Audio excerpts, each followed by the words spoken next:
వెళ్ళడానికి మాకే అనుమతి కావాలా? బాలక, ఎవరు? బాలకాన్ని పిలిచావు కదా, బాలకున్నే. మాటలు బాగా నేర్చావే. తరువాత సావకాశంగా నీ ముద్దు మాటలు వింటాం గాని ముందు దారి కట్టులే. అమ్మ ఆజ్ఞ. మేమెవరమో తెలుసా? ఆ అమ్మకు భర్తను. అమ్మకు భర్తవో అమ్మమ్మకో నాకు తెలీదు. అమ్మ మాట అంటే మాటే, లోనికి వెళ్ళడానికి వీల్లేదు. బాలక, ఏమిటి హఠం? పసివాడవని శాంతం వహిస్తూ ఉంటే, పెద్దవాడవని గౌరవిస్తూ ఉంటే నీ ప్రలోభనం మితిమీరిపోతుంది. నీ అహంకారం మరీ ఎక్కువ అవుతుంది.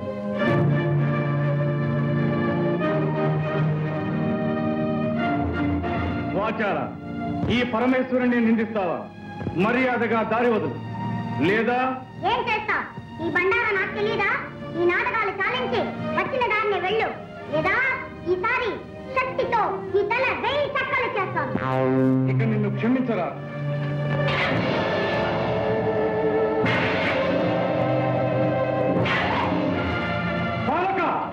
జై మాతా!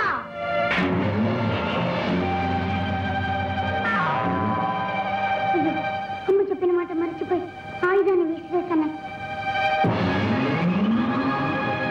జై మాతా!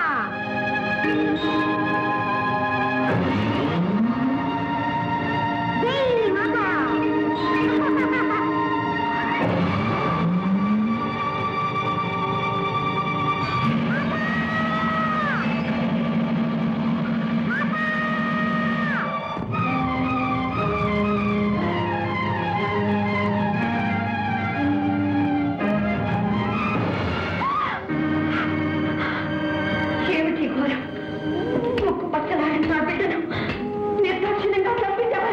పార్వతి, ఈ పసివాడు నీ బిడ్డడా?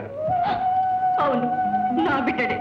విశ్వ కళ్యాణం కోసం 3,000,000 దేవతలు ఒక్కటే కోరుకున్న వరపుత్రుడు. నా కళలో ఊహల్లో రూపురేఖలు దిద్దుకొని ఊపిరి పోసుకున్న నా మానస పుత్రుడు, నా కంటి వెలుగు. నా బిడ్డని మీరే దయా దాక్షిణ్యరహితంగా మీ 3వ నేత్రంతో భస్మం చేశారా? మీ శక్తి సామర్థ్యాలన్నీ ఈ పసివాడి మీద చూపించారా? అపర్ణ, ఆవేశంలో జరిగిన అనర్థానికి మేము ఎంతో చింతిస్తున్నాం. మీ సానుభూతి మాటలతో నా శోకాగ్ని చల్లారదు, నా హృదయం శాంతించదు. ఆనాడు అనంత శక్తివంతమైన మీ తేజస్సును ధరించలేకుండా అగ్నిహోత్రుడు అంతరాయం కలిగించాడు. ఈనాడు ఆదిశక్తి అంశతో జన్మించిన ఈ అవతారమూర్తిని మీరు దగ్ధం చేశారు. ఈ శోభనైన పరిస్థితి ఈ పసివాడు లేనిదే నేను జీవించలేదు. తక్షణం నా బిడ్డని సజీవుని చేయండి, లేదా మీ భవానికి మరణం, ఈ ప్రపంచానికి ప్రళయం. శాంతించు సోదరి, శాంతించు. ఈ పసివాణ్ణి బ్రతికించే భారం మాది. పరమేశ్వర, ఈ విగతమస్తకునికి ఎవరి శిరస్సు తెచ్చి తగిలించాలన్నదే సమస్య. నారాయణ నారాయణ, ఆ అదృష్టం ఎవరి శిరస్సుకు దక్కుతుందో. నువ్వు కోరుకున్నట్టే జరుగుతుంది. ఎల్లప్పుడూ నువ్వు మా సమక్షంలోనే ఉంటావు, మమ్మల్ని చూస్తూ ఉంటావు. అంతేకాదు, ఈనాటి నుండి మాకు నీపై గల వాత్సల్యానికి చిహ్నంగా గజ ధర్మాన్ని ధరించి కృత్యవాసుడనే పేరుతో పిలువబడతాం.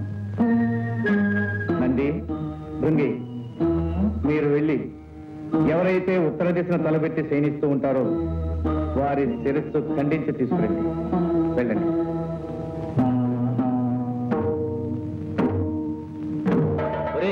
అన్ని దిక్కులు వదిలేసి ఒక్క ఉత్తరపు దిక్కున తలపెట్టి పడుకున్న జీవితలే తెమ్మన్నారే శివయ్య. ఎందుకో తెలుసా? ఎందుకంటావు? ఉత్తరపు దిక్కున తలపెట్టి పడుకున్న ప్రాణి లేవగానే ఏ దిక్కు చూస్తుంది? దక్షిణం, అంటే యమస్థానం. మృత్యువును చేరుగా చూస్తుందన్నమాట. అందుకే ఉత్తరపు దిక్కున తలపెట్టి పడుకోవద్దని పెద్దలు అన్నారు. అదిగో ఆ చూడు, అక్కడ ఏదో పడుంది. ఓం నమః శివాయ. ఓం నమః శివాయ. ఒరే, ఈ ఏనుగు ఉత్తరపు దిక్కునే తలపెట్టి పడుకుందిరా. దీని తల తీసుకోవడం. నాయన, నీ ముద్దు మాటలు తనివి తీరా వినలేకపోయానే. ఈ అనర్థం జరుగుతుందని తెలిస్తే నిన్ను కావలి పెట్టకపోయేదాన్ని.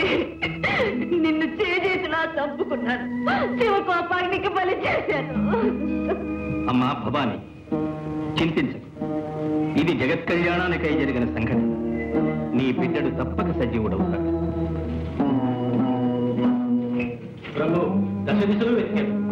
ఉత్తర దిక్కున తలపెట్టి శయనిస్తూ ఈ గజాననం మాత్రము దొరికినది. పరమేశ్వర, ఈ హస్తి మస్తకమును ఆ దేహమునకు సంధించి ప్రాణప్రతిష్ఠగా పెట్టు. వద్దు వద్దు. చంద్రబింబం వంటి చక్కని మోము కలిగిన నా బిడ్డడికి ఈ ఏనుగు తల, ఆ వికృత రూపాన్ని నేను చూడలేను, చూసి భరించను లేదు. కాత్యాయని, నీ బిడ్డడు కారణ జన్మ, మూషికుని అంతమొందించుటకై అవతరించిన. అవునమ్మా, ఆ మూషికుని చంపుటకు ద్విజన్ముడు దిరూపుడు కావాలని కదా దైవ నిర్ణయం. ఏనుగు తల విజ్ఞానానికి సంకేతం, మదించిన బలానికి గుర్తు. నీ సుతుడు మహావిజ్ఞాని, మహాబల సంపన్నుడు అవుతాడమ్మా. అంతేకాదు, నీ తృప్తి కోసం ఈ బిడ్డడికి కామరూపం ప్రసాదిస్తున్నాం. ఎవరు కోరిన రూపంలో వారికి కనిపిస్తాడు. కాదనక చిరంజీవిని చేయండి. భవదనుగ్రహం ఎలాగుంటే అలాగే కానివ్వండి.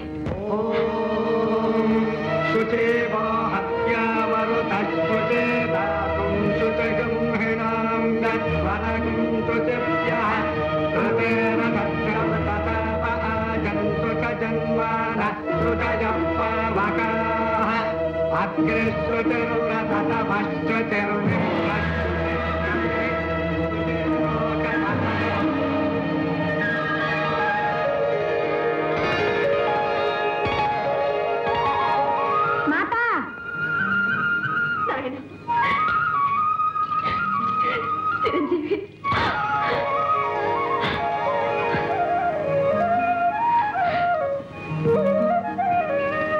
చిరంజీవి, వీరే మీ పితృదేవుడు పరమేశ్వరుడు. వందనాలు. శ్రీరస్తు. వందనాలు. శుభమస్తు. వందనాలు. జయం.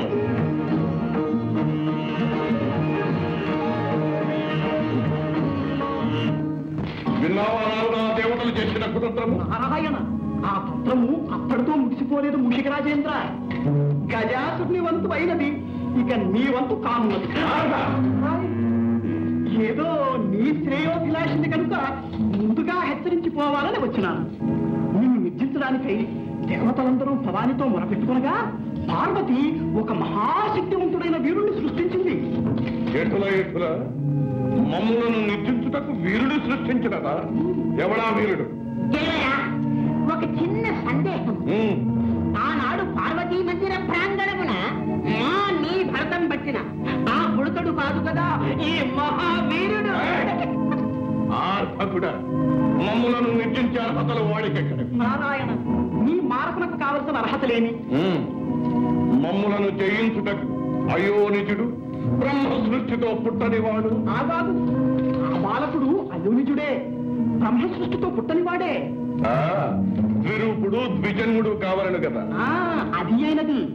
ఈశ్వరునిచే ఆ బాలుని తల నరకబడి మరల గజాసురుని శిరస్సు అతికించబడి బ్రతికించబడి, కావున ద్విరూపుడు ద్విజన్ముడు అయినట్లే కదా. నారాయణ, ఇక జితేంద్రియుడు, బ్రహ్మచర్య దీక్షాపరుడు, సర్వశక్తి సముపార్జితుడు అయి ఉండవలే. అంతేనా? రేపే ఆ చిన్నవానికి కైలాసములో ఉపనయనము బ్రహ్మోపదేశము జరుగునున్నది. కైలాసములో ఉపనయనము బ్రహ్మోపదేశము జరుగున. అప్పుడు బ్రహ్మచర్య దీక్షకు సర్వశక్తి సంపార్జనకు అర్హత లభించినట్లే కదా. అవును, మొక్కగా ఉన్నప్పుడే తుంచివేయవలె. ఆ ఉపనయన కాండ ఎలా జరగగలదో సూచనలు. ధ్రువంతే రాజా వరుడో ధ్రువంతే వో బృహస్పతి ధ్రువంతజింద్రశ్చాగ్నిశ్చ రాష్ట్రం దారజతాం ధ్రువం దేవీం వాచమజాయంత దేవాః తాం విశ్వరూపాం వజనో వదంతి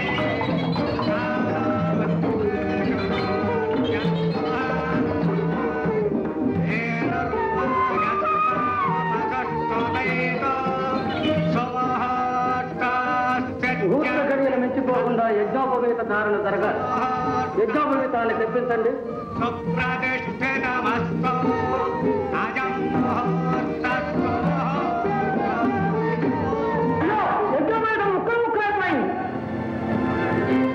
నారాయణ నారాయణ, ఏ యుగములో ఉంటుంది. సువర్ణ తంతువులతో ప్రత్యేకంగా తయారు చేయబడిన యజ్ఞోపవీతమై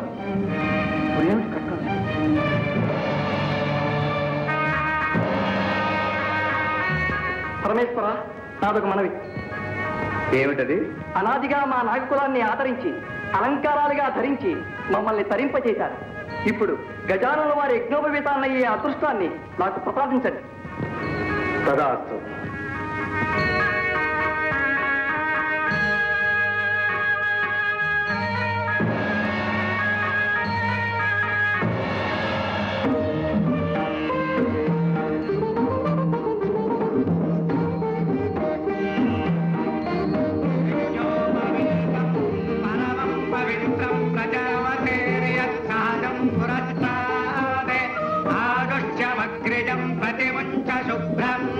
యజ్ఞోపవీతం బలవస్తు తేజః యజ్ఞోపవీత ధారణ దేవరా, మీరు మూషికముగా మారి యజ్ఞోపవీతాన్ని కొరికి ముక్కలు ముక్కలు చేసిన ప్రయోజనము దుర్వ్యక్తి. వారి కార్యము జరిగిపోయినది. ఆయనే ఇంకనూ బ్రహ్మోపదేశము కావాలని కదా. చిరంజీవి, బ్రహ్మవిష్ణు శివాత్మకమైనది. సర్వ మంత్రాధ్యయనమునకు సాధికారము కల్పించినది బ్రహ్మోపదేశం. ఆ మంత్రము అతి రహస్యము, స్వరప్రధానం కనుక శ్రద్ధగా ఆలకించి స్వీకరించు. పరమేశ్వర, తండ్రిగా తనయుడికి మీరే మంత్రోపదేశం చేయాలి. అవశ్యం. తానైనా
ఒక చిన్న సందేహం.